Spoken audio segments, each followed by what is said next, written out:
una sa lahat. Lalaking walang habas na namaril sa basketball court sa Parañaque, naaresto na. Ang sospek narindi raw sa ingay kaya nagawa ang krimen. May kaso na rin daw itong homicide.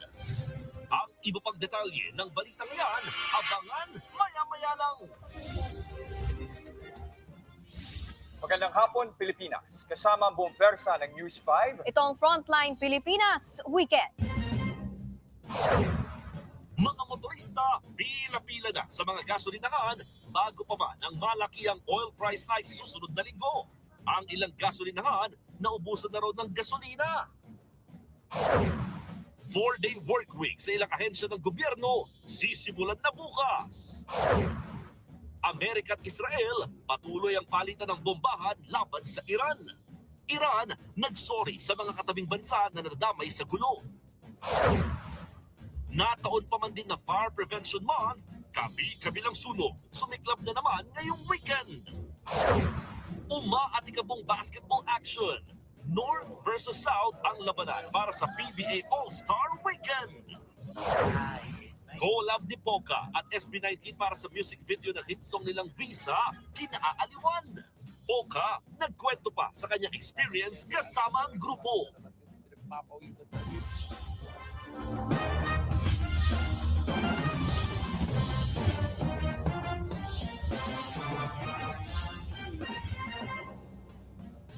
Posibleng umabot sa 32 pesos kada litro ang itaas sa presyo ng petrolyo sa susunod na linggo. Kaya ang ilang motorista nagpapakarga na para hindi lalong mabutas ang bulsa. Para sa detalye, live mula sa Mandaluyong, si Rainiel Pawid. Rainiel, mahaba na ba ang pila ng mga nagpapagasolina dyan?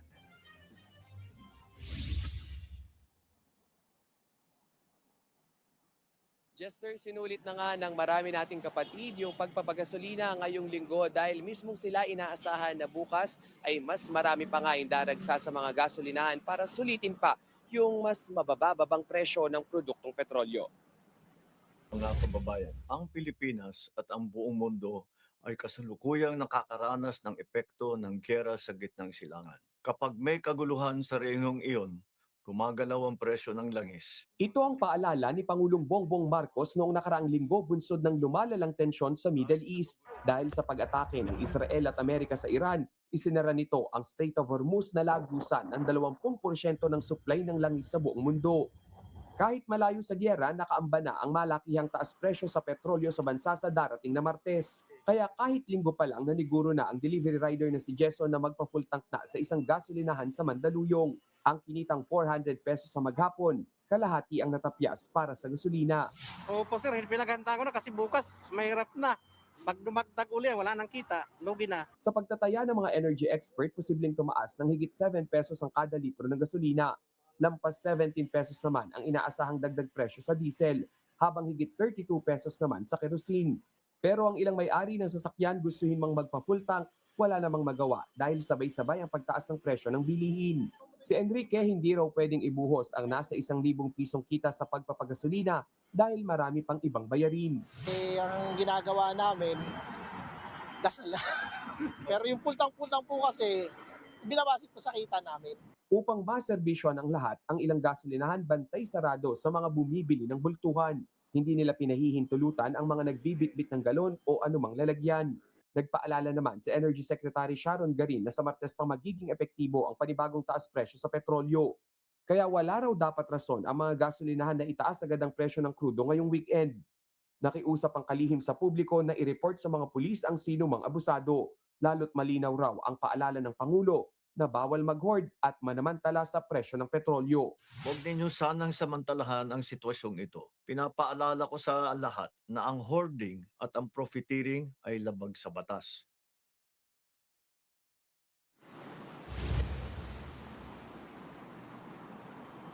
Jester, dito nga sa isang gasolinahan na ito sa Mandaluyong, no, nakita natin kanina yung grupo o yung isang toda ng isang barangay dito ay pumunta na nga rito matapos silang mamasada sa buong maghapon dahil lahat din sila ay magpapa-full tank na. Pero kung merong pang mga natitirang supply ng produktong petrolyo rito sa may bahagi ng Mandaluyong, may mangilan-ngilan naman na gasoline station na doon sa may Quezon City, yung out of stock na nga yung kanilang produkto. Meron din tayong nakuha sa ating mga sources na out of stock na rin yung ilang mga gasolinahan sa may Dagupan, sa may Nueva Ecija, sa Bulacan at maging sa Camarines Norte.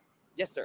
Riniel, para dun sa mga gasolinahan na nag-abiso na out of stock sila, para ba yun sa araw lang na ito o sa mga susunod na araw, medyo magiging limitado rin daw ang supply?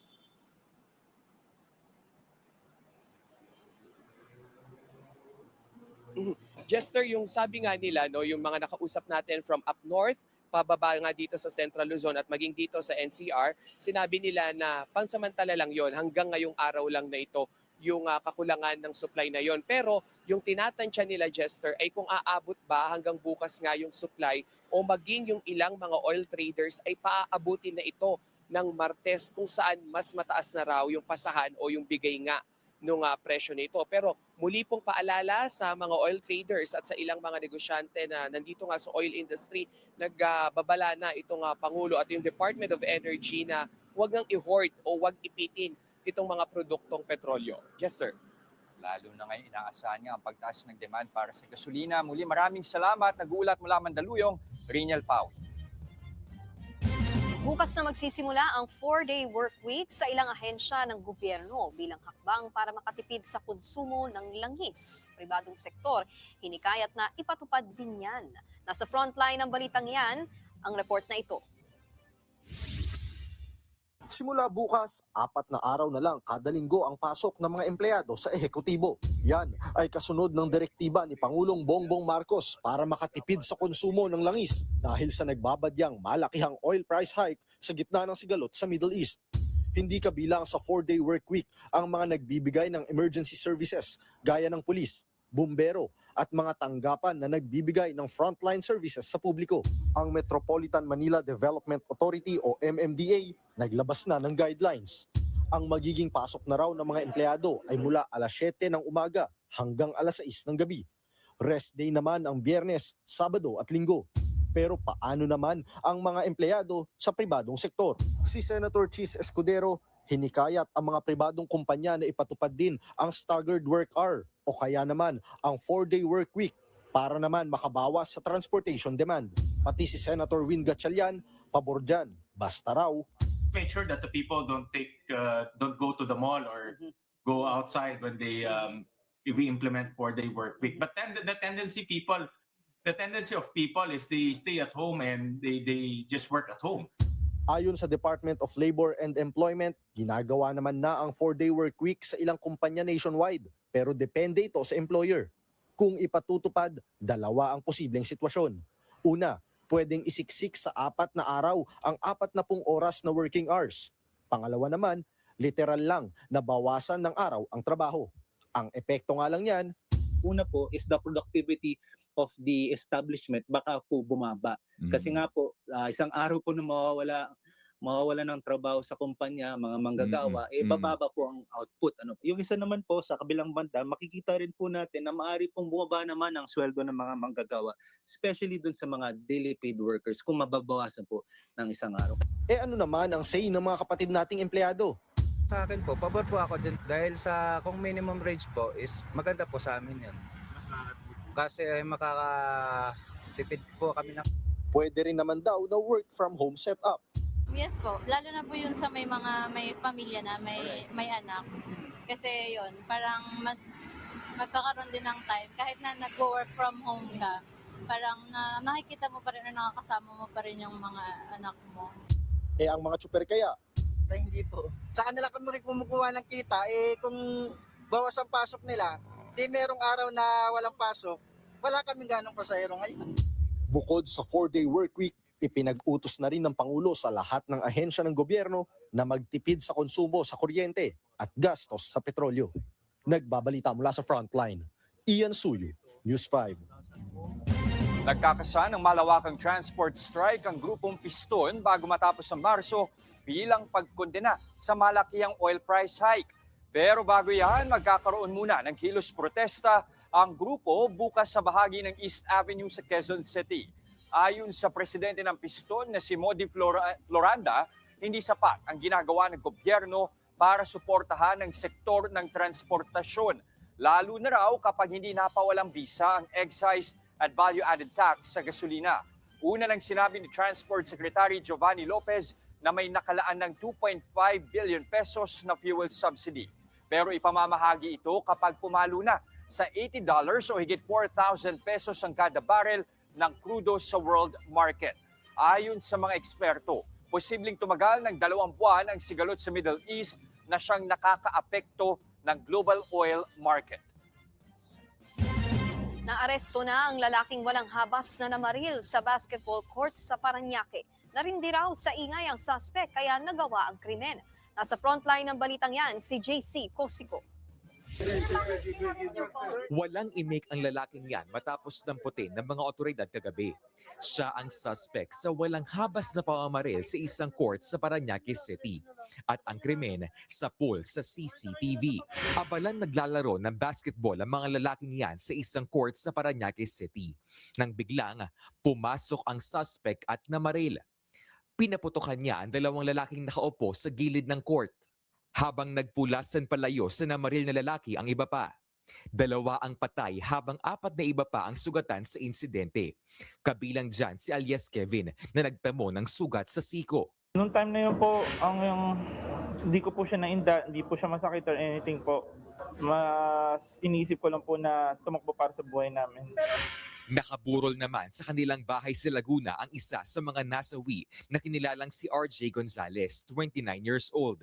Hindi man mapapalitan ang buhay ng anak ko, pero hinihiling ko pa rin po ang agarang hustisya.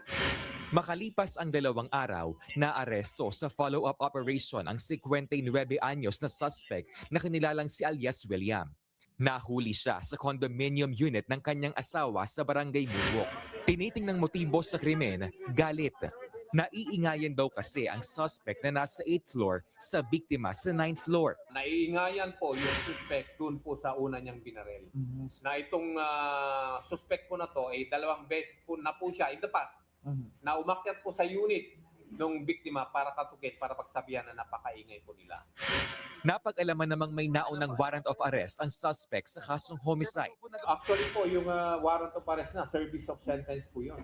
Na-arresto, nag-ano po siya, nagpiyansa siya for the case of homicide. Then, nung masentensyahan po siya, hindi na po siya nag-appear. Na-recover ang 2 baril, 4 na magazine at mga bala na isinasa ilalim na sa ballistic examination. Inihahanda na rin ang reklamong murder, frustrated murder at paglabag sa Comprehensive Firearms and Ammunition Regulation Act laban kay alias William.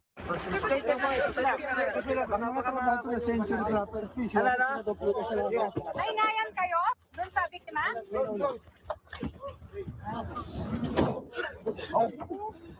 Todo pasasalamat naman ang mga biktima at kaanak sa mabilis sa pagkakaaresto sa suspect. Mensahe ko lang po is pasasalamat lang na nahuli na po kaagad yung suspect po natin. Para po sa gumawa, wala na po akong sasabihin siguro sa inyo, kundi God bless na lang po. Pagpalain po tayong lahat. Wala na ba akong iluha? Pagkawala na anak ko. Aalamin naman ng mga otoridad kung may pananagutan ang pamunuan ng kondo, lalo pat nakatakas ang suspect sa compound. Nagbabalita mula sa Frontline, JC Cosico, News 5. Kabi-kabilang sunog ang sumiklab sa magkakahiwalay na lugar sa probinsya at sa Metro Manila. Sa Parañaque, madaling araw nang magulantang ang mga residente sa apoy. Narito ang Frontline Report. Ginising ng nagngangalit na apoy kaninang alas 5 ng umaga ang mga residente sa A. Bonifacio Street sa Parañaque City. Halos 1 oras bago naapula ang sunog. Natupok ang 3 bahay na tinitirhan ng 11 individual. Tinatayang nasa 30,000 pesos ang halaga ng pinsala sa ari-arian. Wala namang nasaktan sa insidente. Patuloy ang investigasyon ng mga otoridad sa pinagmula ng apoy. Tulong-tulong naman ang BFP, DRRMO at ilang fire brigade volunteer sa pag-apula ng sunog sa residential condominium building sa Barangay Fort Bonifacio sa Taguig City. Inabot din ng 1 oras ang sunog. Iniimbestigahan pa ng mga otoridad ang mitsa ng apoy, pero tinuturo ng mga residenteng dahilan ang electrical spark sa isang laundry area. Inaalam na rin ang halaga ng mga napinsalang ari-arian at ang mga apektadong pamilya. Sa Angono Rizal naman, sumiklab ang sunog sa dome sa view deck kaninang alas 7 ng umaga sa Barangay San Isidro. Saan ipuwersa ang Angono BFP, MDRRMO, PNP at mga kalapit barangay sa pag-apula ng apoy. Inaalam pa ang mitsa ng apoy at halaga ng pinsala. 2 ang sugatan sa sunog sa Sitio Univille sa Barangay Kasambagan sa Cebu City.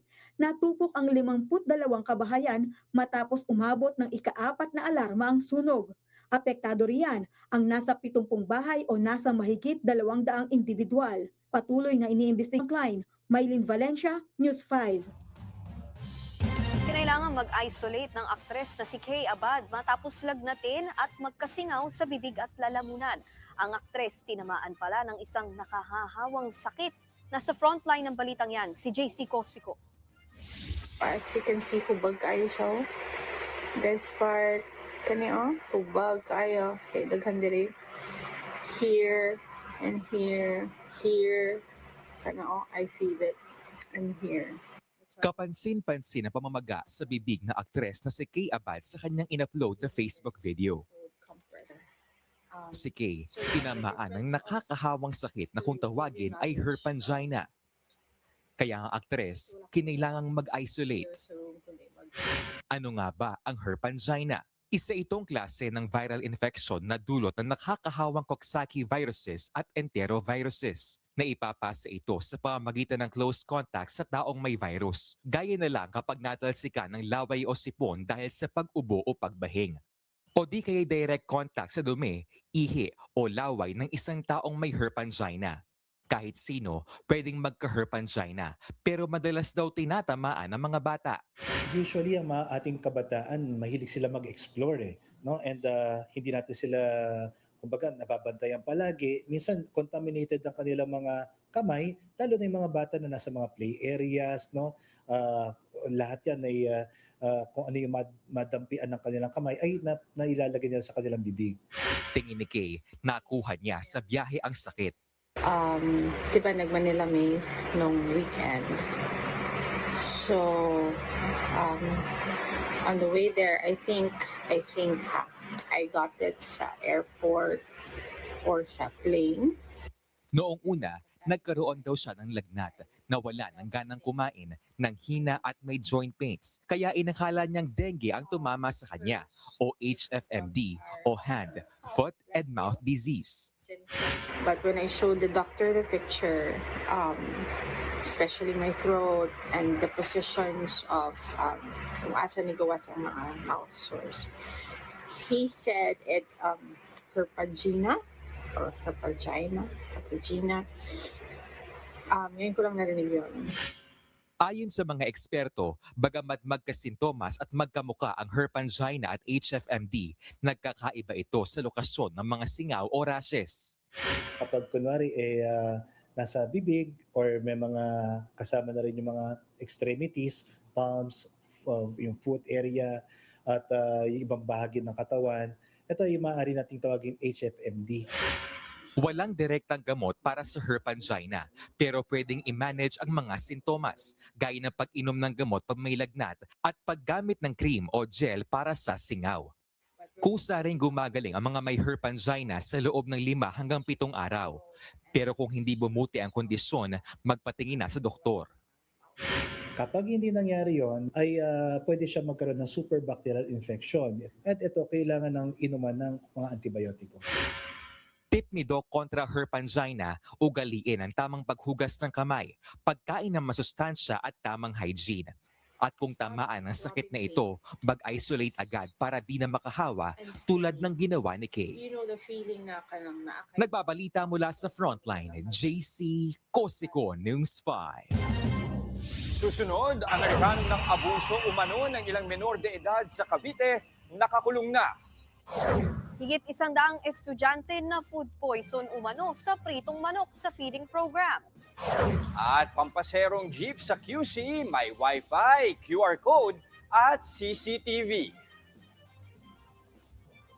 Lahat ng yan sa pagbabalik ng Frontline Pilipinas Weekend.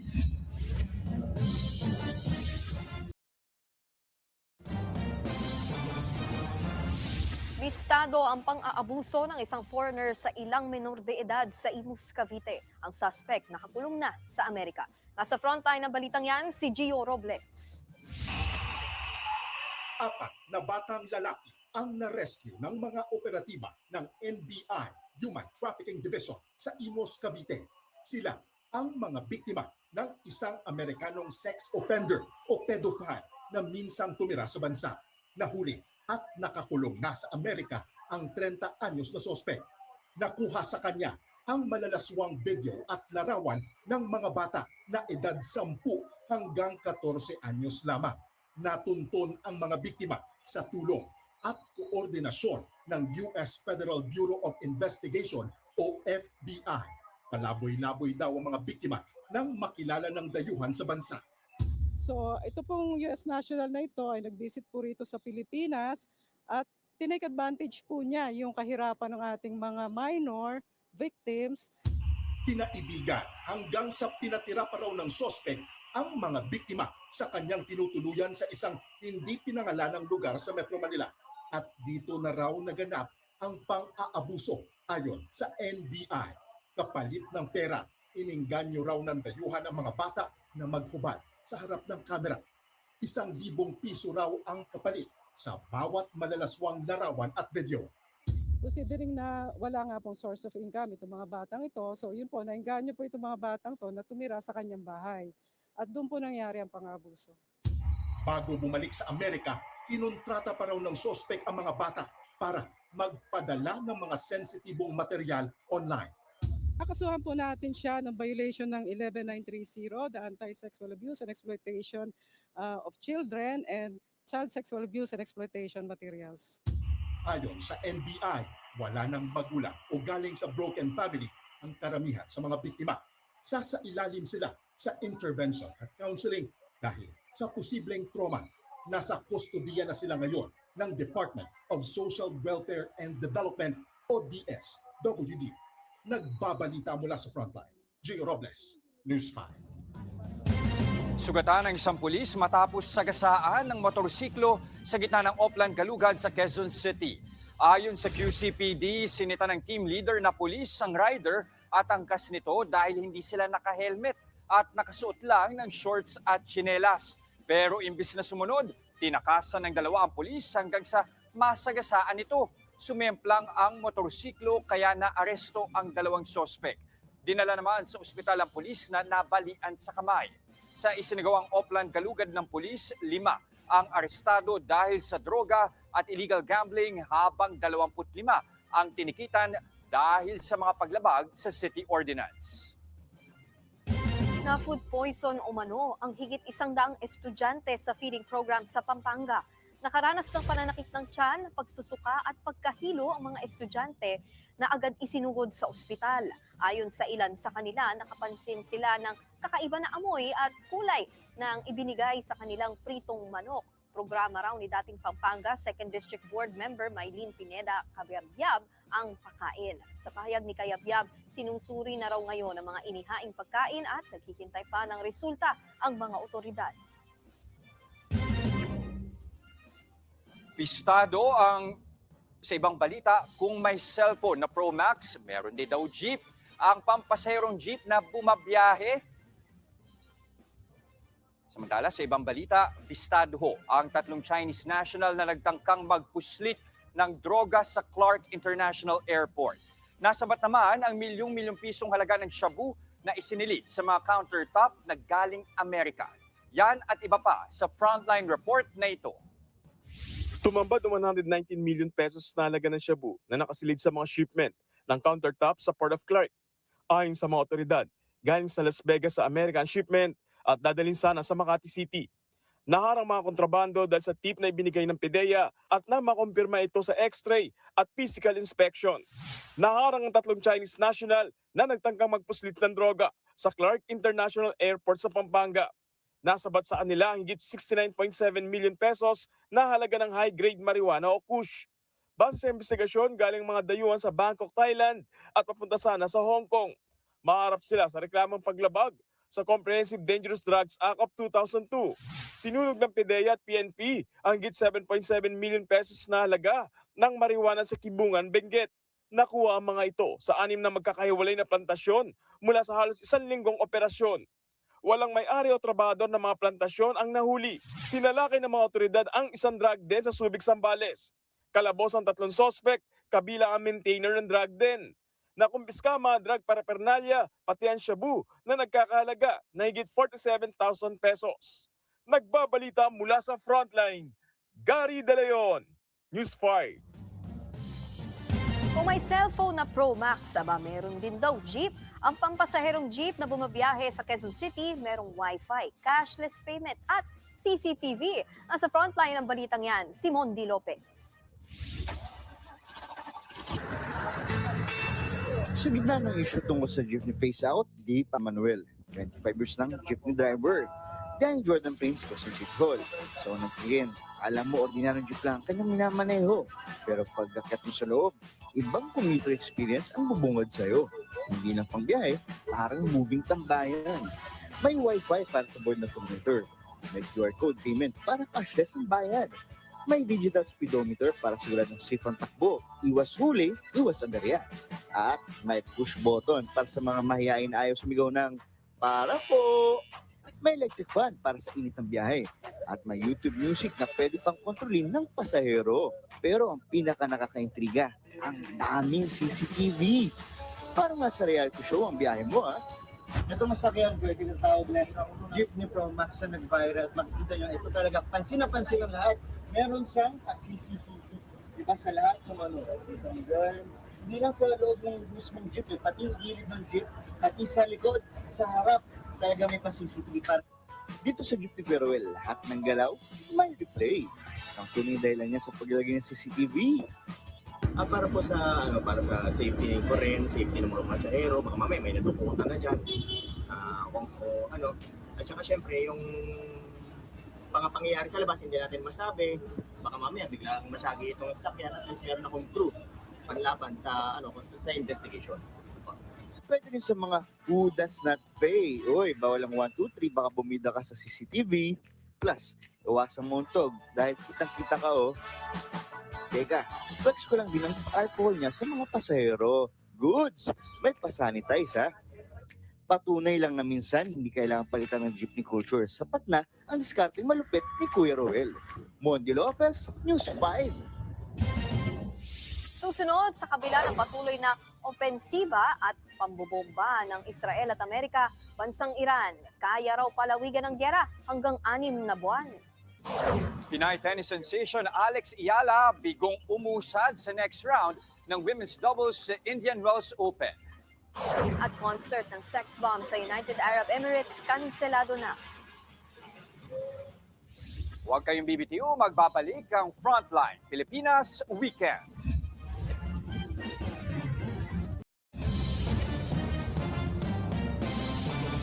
Iginiit ng Iran na kaya nito ang matinding digmaan laban sa Amerika at Israel sa loob ng 6 na buwan. Kasunod yan ang ikalawang linggong sigalot sa Middle East. Narito ang Frontline News Abroad. Nagngangalit na apoy at makapal na usok ang bumalot sa highway na ito sa Iran. Ang nasusunog ang Akdishi Fuel Depot na pinuntirya ng airstrike ng Israel at Amerika. Nagliyab din ang Sharan Refinery matapos tamaan ng missile. Sa syudad naman ng Isfahan, sunod-sunod din ang naitalang pagsabog. Kabilang dyan ang isang paliparan doon. Pati ang mga establishmento sa capital city na Tehran, inatake rin. Kabilang na ang Mehrabad Airport. Ayon sa Israeli Army, target talaga nila ang mga infrastruktura ng Iranian regime. Ang Amerika naman naglabas ng panibagong video kung saan isa-isa nilang pinuntirya ang mga lugar doon. Kaya ang Iran nagpakawala ng panibagong airstrike sa Gulf countries na may base militar ang Amerika. Kabilang na ang Kuwait kung saan tinamaan ang isang government building. Tinamaan din ng drone ang isang high-rise building sa Dubai. Bagamat natatabla nila ang ibang missile, may mga bumagsak na debris kaya pansamantalang sinuspindi ang flights doon. Sa Abu Dhabi naman, binisita ng UAE President ang mga nasaktan sa sigalot. Humingi naman ng tawad si Iranian President Masoud Pezeshkian sa mga nadamay na bansa. Giit niya hindi nila inaatake ang mga katabing bansa at tinawag niya itong mga kapatid. Una nang sinabi ng Iran na ang target nila ang mga base militar ng Amerika sa Gulf countries. Pinaulanan din ng missile ng Iran ang Israel na siyang patuloy na umaatake sa kanila. Sa huling tala, nasa 1,300 na ang nasawi sa 2 linggong bakbakan ng Amerika, Israel at Iran. Sa kabila niya nanindigan si US President Donald Trump na isa sa nag-utos sa pag-atake sa Iran na hindi sila titigil hanggat meron itong militar at natitirang lider. Una nang sinabi ni Trump na posibleng tumagal ng 1 buwan ang bakbakan sa Iran. Samantala, nakauwi na sa Pilipinas ang 65 OFW na stranded mula Dubai. Kasama riyan ang 3 bata. Dumating sila kaninang umaga sa NAIA Terminal 3 sa Pasay. Bibigyan sila ng tulong pinansyal, transportation allowance pabalik ng probinsya, temporary accommodation at psychosocial at medical assistance ng gobyerno. Una nang sinabi ng DMW na higit 1,000 Pilipino na ang gustong magpa-repatriate mula sa Middle East. Nagbabalita mula sa frontline, Rainiel Pawid, News 5. Hindi bababa sa 23 ang patay matapos tangayin ng flash flood sa Nairobi sa Kenya. Biglaan ang pagragasa ng tubig bunsod ng malakas na pag-ulan. Kwento ng ilang nakaligtas, hindi nila inasahan ang pagragasa ng baha. Kaya marami sa biktima ang nalunod dahil hindi na nakaalis sa loob ng sasakyan na tinangay nga ng tubig. Patuloy pa ang search and retrieval operations ng mga otoridad doon. Pati ang mismong airport sa Kenya hindi rin nakaligtas sa pagbaha. Nagbabala na ang mga otoridad na magpapatuloy pa rin ang malakas na pag-ulan hanggang sa Lunes.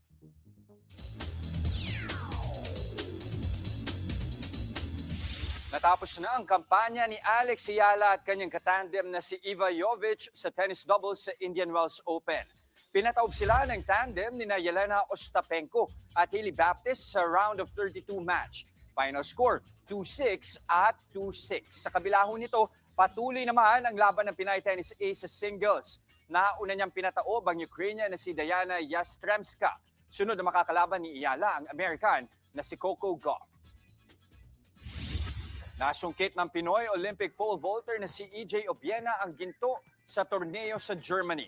Naitala ni Obiena ang pinakamataas niyang talon this season sa lundag na 5.78 meters sa unang subok. Nanguna siya sa ISTAF Indoor Tournament sa Berlin. 5.78 meters din ang talon ni Simen Guttormsen mula sa Norway. Pero silver medal lang siya dahil mas marami siyang attempt kesa kay Obiena. Bronze naman ang inuwi ni na Men of Loon ng Netherlands at Bo Kanda ng Germany.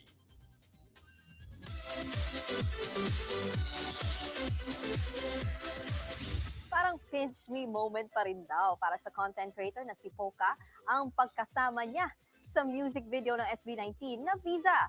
Angaraw siya sa pagiging professionals ng Mahalima. At sa frontline ng balitang yan, si Von Belinario. Nasa Cloud9 pa rin ang social media personality na si Poca matapos makasama sa music video ng SB19 na Visa. Nakakwentuhan natin si Poca sa launching ng Disney Plus Throwback sa Taguig kung saan isa siya sa mga special guest. Talagang napa-throwback sa saya si Poca nang ikwento ang experience working with the Mahalima. Hanggang ngayon parang pinch me moment talaga siya for me kasi Diyos ko naman SB19 na yan, no? So hanggang ngayon hindi pa rin ako makapaniwala. Sa music video, gumanap na immigration officer si Poca. Say ni Poca, hanga siya sa professionalism ng SB19. Sobrang gaan lang from the start hanggang sa nag-end. Tawa lang kami ng tawa but at the same time pag work na. Ang behind the scenes na pinost nga ni Poca, daang views na at ang comment ng netizens sa content creator, ramdam ang kilig. Sa dinami-dami ng content creators, sa dinami-dami ng mga nakikita natin social media, I was one of those lucky ones that they chose.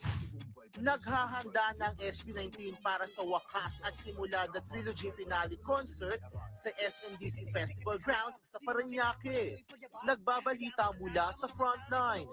Von Belinario, News 5. Ipinagpaliban naman ng Sex Bomb Girls ang nakatakda nilang concert sa UAE sa gitna nga ng patuloy na sigalot sa Middle East.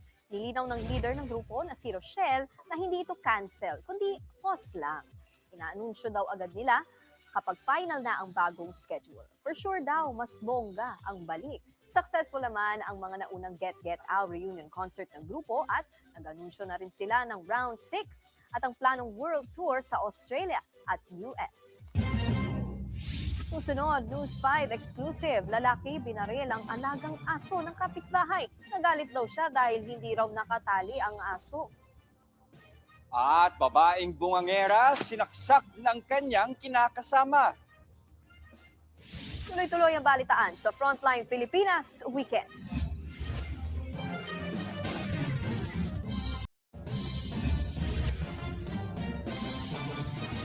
Pasintabi po, sensitibo ang balitang ito.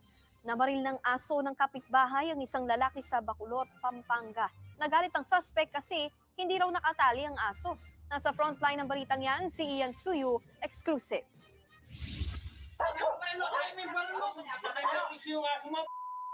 Galit na galit at pinagmumura ng lalaking ito na may hawak pang baril ang kanyang kapitbahay sa Bacolod, Pampanga.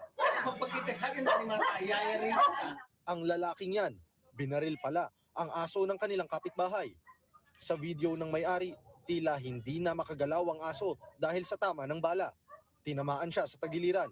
Kwento ng may-ari ng aso na si Clifford, una umano siyang pinakiusapan ng lalaki na itali ang kanilang alagang aso. Maayos naman daw sana ang usapan noong una, hanggang sa... Sabi po na sa akin, pakitali daw po yung aso ko kasi kilala daw po yung halaman niya po. Tapos sabi ko sa kanya noon, sir, magbibihis lang po ako para maitali ko po yung aso. Oo. Yun po sir, lumabas po sa bahay, tapos pagkalabas na doon sa bahay, may narinig po ako putok sir. Tapos tapos magbihis, lumabas ako dun sa labas ng bahay sir. Nakita ko yung aso, makahiga na. Binaril niya may sugat sir. Sinabihan ko siya sir, bakit na po binaril yung aso? Nakatanggap din daw sila ng pagbabanta mula sa lalaki at nanutok pa umano ng baril. Kaya po binidyo ko po yun. Ayaw po kasing payawat nung bumarel. Pumupunta pa po sa bahay namin. Anong sinasabi niya nung pumupunta sa inyo, lumalapit, nagbabanta? Yun nga po, yung babarilin po itong bayaw ko. Tinututok po yung baril. Agad namang sumailalim sa operasyon ang kawawang aso. Ang animal rights group na Humane Philippines agad nagtungo sa lugar at tumulong sa pagsasampa ng reklamo sa suspect. Actually, this is more than just an animal cruelty case.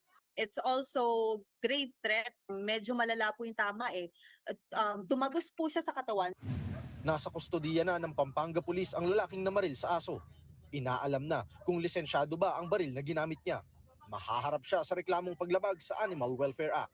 Nagbabalita mula sa Frontline, Ian Suyu, News 5. Sugatan ang 18 anyos na babae matapos saksakin ng kanyang kinakasama sa Barangay San Miguel, Maslog, Samar. Base sa investigasyon, bago pa lang na magkarelasyon ng dalawa at madalas na ang pag-aaway dahil umano sa pagiging bungangera ng babae. Hindi na raw nakapagtimpi ang 22 anyos na lalaki sa dami ng sinasabi ng kanyang kinakasama hanggang sa sinaksak niya ito sa bandang ibaba ng dibdib. Agad naman silang naawat ng mga kapitbahay at nadala ang biktima sa ospital. Maharap ang suspect sa reklamong frustrated murder at posibleng pausi. Nauwi sa Rambulan ng simpleng girian ng dalawang driver na ayaw magbigayan sa Quezon City. Imbis na mag-usap, nagsapakan sa gitna ng kalsada ang mga driver ng pickup at motorsiklo. Nasa frontline ng balitang yan, si Dave Abuel.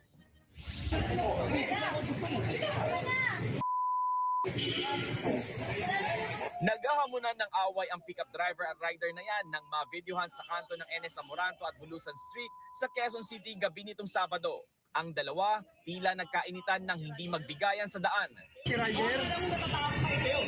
Sumakay na ng sasakyan ang driver at rider pero tuloy pa rin ang sagutan.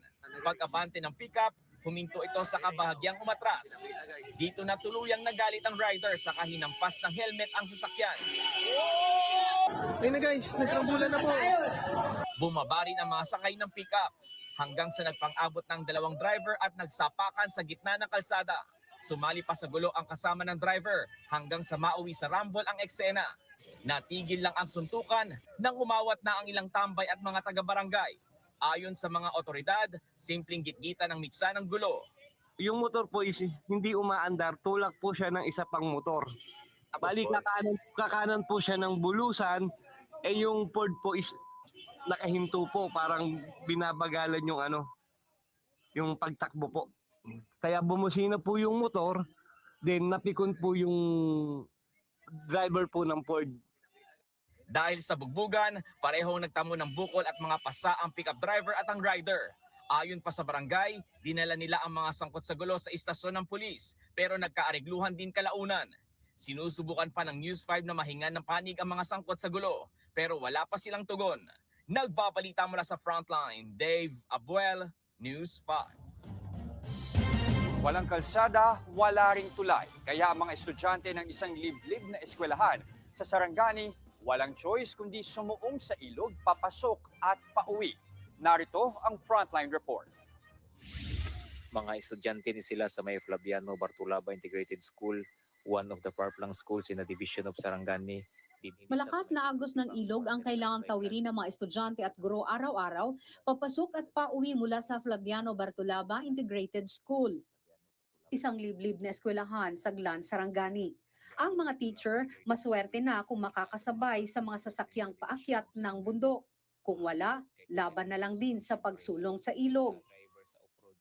Sa mga araw na walang ulan, may ilang bangkero na nagtatawid ng mga bata gamit ang balsa. Pero kapag umulan sa bundok, tiyak na walang panama ang mga balsang ito sa ragasan ng ilog.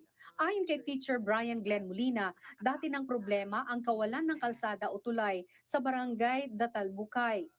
May mga ongoing construction naman daw ang lokal na pamahalaan para sa mga kalsada pero mukhang matatagalan pa bago matapos. Kaya ang mga bata patuloy na tinitiis ang pagsuong sa ilog papasok at pauwi mula sa eskwelahan. Swerte na kung mababa ang tubig. Dagdag pa niya, ang kawalan ng ligtas at maayos na daan kung minsan ang nagiging dahilan din ng pagkamatay ng mga pasyenteng hindi agad nadadala sa ospital. Tulong na po para sa mga bata kasi nagkaroon po kasi talaga ng concrete na daan, susunod po dyan yung mga basic services, kagaya po ng mga sa health po. Nagbabalita mula sa Frontline, Margie Bentulan, News 5.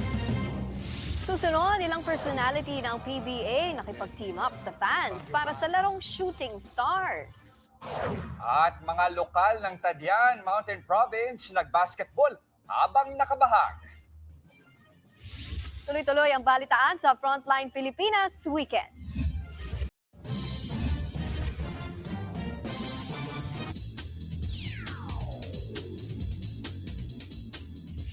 Maglalaban na mga bigating pambato ng North at South sa PBA All-Star Weekend. Live mula sa Candon City sa Ilocos Sur. Nasa frontline ng balita niyan si Ian Suyu. Ian, ano ba ang mga dapat nating abangan dyan?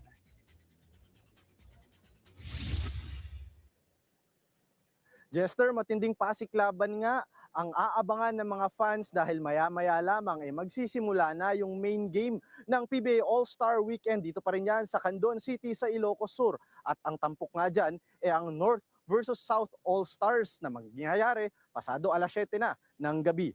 Pero bago yan, kanina nag-side quest muna ang ating mga PBA players kung saan iba't ibang tourist destinations nga ang pinuntahan nila dito sa Candon. Nagtungo nga ang ilang players kanina sa makasaysayang Dario Museum para makita ang mga historic sites at memorabilia sa lugar. At ngayong hapon ay nagsimula na nga ang festivities with the first event na tinatawag na Shooting Stars. Yan nga yung laro kung saan kailangang maglalaro yung ilang personalities at mga fans magkakampi-kampi at kailangan nilang maipasok ang mga bola in a time-pressured shooting game. Pagkatapos naman yan, yung much-awaited game na sa pagitan ng North and South teams. Pangungunahan ni Barangay Ginebra Bigman Japet Aguilar ang mga pambato ng Norte. Kasama niya dyan sina Calvin Abueva, Juan Gomez de Leaño, CJ Perez, Stephen Holt, Justin Baltazar, Adrian Nocum, Chris Newsam, CJ Cancino, Gian Mamuyak, Justin Arana at Don Troliano.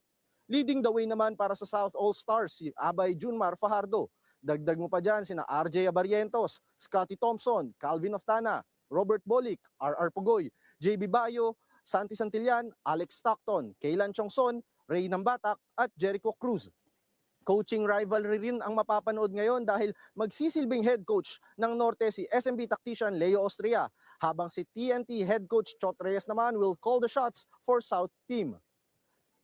Alam mo Jester, konting trivia lang muna tayo para sa ating mga PBA fans. Mula nung ma-institute o mangyari or ma-feature itong North versus South All-Stars team na to, mula nung 2004, ang head-to-head record dyan 9-4 kung saan North Team ang lamang with 9 wins sa kanilang 13 outings. Pero ngayon, tignan natin kung magagamit ba ng Norte ang kanilang home court advantage o this time around, South Team will pull off an upset. Abangan natin kung sino ang magwawaging koponan at sino ang tatanghaling All-Star MVP maya-maya lamang. Yan muna ang latest mula dito sa Candon City. Yes, sir? Nako, panigurado, marami na tayong mga kapatid na nakatutok dyan. Maraming salamat. Nag-uulat mula sa Ilocos Sur, Ian Suyo.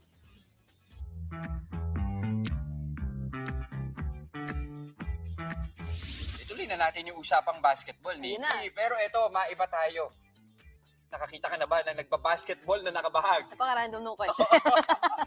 Well, nakita na ako nung nakabahag. Shout out kay Norman King, nakaklase at kabatch ko noon sa UP Manila. Una siyang AITA na nag-graduate. Biro basketball nang nakabahag. Yun na yun. Pero ito, natanong ko yan kasi Nikki, sa Mountain Province, nagsuot ng tradisyonal na bahag ang ilang opisyal ng barangay at munisipalidad sa Tadyan para humaglaro ng bahagketball o basketball ng nakabahag. Ceremonial game ho yan na inabangan sa pagdiriwang ng Tadyan Festival sa lugar. Bukod nga dyan, Jess, bumida rin sa pista ang iba pang mga traditional na practice na patunay nga ng mayamang kultura doon. Ayun, tingnan natin. Oh. Alam mo, sa totoo lang, dapat din naman talaga, you wear that with pride. Kasi bahagi yan ng kanilang kultura, ng kanilang kasaysayan. In fact, di ba, sina Congressman Teddy Baguila dati, former congressman, correct. nakikita natin siya sa batasan tuwing may okasyon, nakabahag. Nagsusuot talaga siya ng gano'n. Kasi nga proud siya. And yun nga, hindi naman lahat ng kultura ay masasabing ganyang kamayaman, di ba? So, meron nga tayong, kumbaga, napakaswerte nga natin, ang dami rin nating avenue and opportunity na ilabas yung Mga ginagamit na materialis dyan, yung bawat disenyo niyan, meron niyang kaakibat na kwento. At yan ang mga impormasyong dapat ninyong malaman, mga balita para sa may alam at may pakialam. Kami ang inyong mga kapatid sa Balitaan at Public Service, walang iwanan sa Frontline Pilipinas Weekend.